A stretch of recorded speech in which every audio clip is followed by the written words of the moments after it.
There's a moment in the Gospel of John when Jesus says to the disciples, "If you continue in my word, you are truly my disciples, and you will know the truth, and the truth will make you free."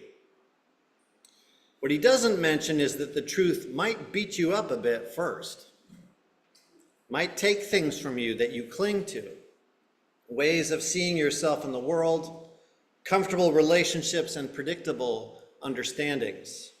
It might break things that cannot be mended.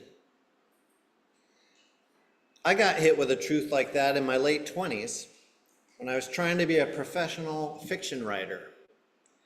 I was in this sort of coaching workshop, group workshop, complaining about how hard it was for me to write, how unsuccessful I was feeling about it, and the workshop leader said to me, "Well, why don't you quit? All it's doing is making you miserable. Maybe you're not really meant to be a fiction writer. Why keep torturing yourself trying?" I was speechless. The flash of heat surged into my face as I went back to my seat. My head was popping with thoughts about where this guy should get off and with unflattering names that I wanted to call him. I spent days afterwards shadowboxing with what he'd said to me. It wasn't until much later, after a long, painful period of adjustment, that I came to admit that he'd been right. This required divesting myself of an entire identity, letting go of a whole set of dreams. But in the long run, the process also made room in my life to listen for another call, a deeper guiding into a more fulfilling and vital vocation. And none of that could have happened without the truth first smashing my old paradigm into pieces. That's the process Jesus is trying to launch with the disciples in this middle section of Mark that we're now reading. In today's passage, for the second time, Jesus explains that he will be betrayed, murdered, and resurrected, and for the second time, his disciples fail to understand what he's talking about. And Mark adds, they are afraid to ask him. They don't understand, and they are afraid to ask. Isn't that interesting? It suggests that on some level, they don't actually want to understand. They're clinging desperately to their old paradigm, the belief that as the Messiah, Jesus will overcome the corruption of the temple and the oppression of Rome. They refuse to contemplate that he is going to get crushed by the system he opposes and that he is pointing them down that same path of nonviolent witness in the name of love.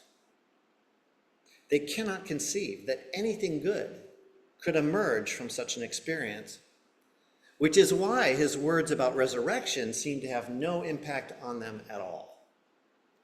They choose not to get it. Instead, they fall into an argument over who among them is the greatest. And it's pretty clear from the context that the argument does not go like this: "I really think you're the greatest one ever." No, it's definitely you. Because when Jesus asks them what they're arguing about, they're too embarrassed to admit it. This is the psychology of denial in action.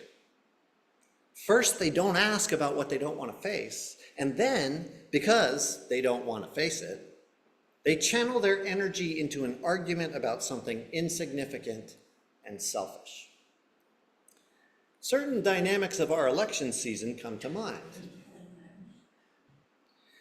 So that's what Jesus is up against here. He's hammering at the disciples' denial and trying to break through, trying to achieve the kind of moment that the workshop coach achieved with me when he questioned my self-understanding. He's trying to heal them of their blindness. A theme throughout this middle section of Mark, which features Jesus' transfiguration, revelation as the Son of God, and which is bookended by his healing a blind man of his blindness in chapter 8, and then again also another blind man in chapter 10. He's trying to awaken them to the truth, because the truth will set them free. And ultimately, of course, the truth does free them to go out in joy and proclaim the gospel in their own right. It frees them to move through the pain of crucifixion and find the deeper triumph of resurrection on the other side.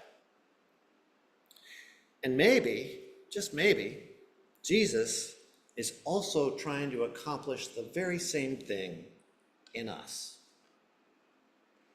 Are there questions we don't want to ask because we're afraid to know the answers?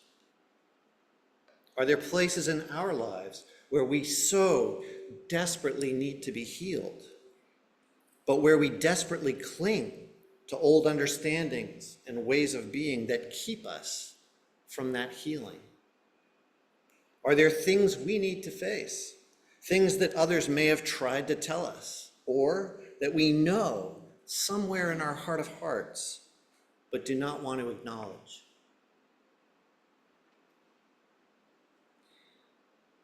The truth is like the small child that Jesus sets before the disciples, inviting us to leave aside our arrogant posturing over who is best.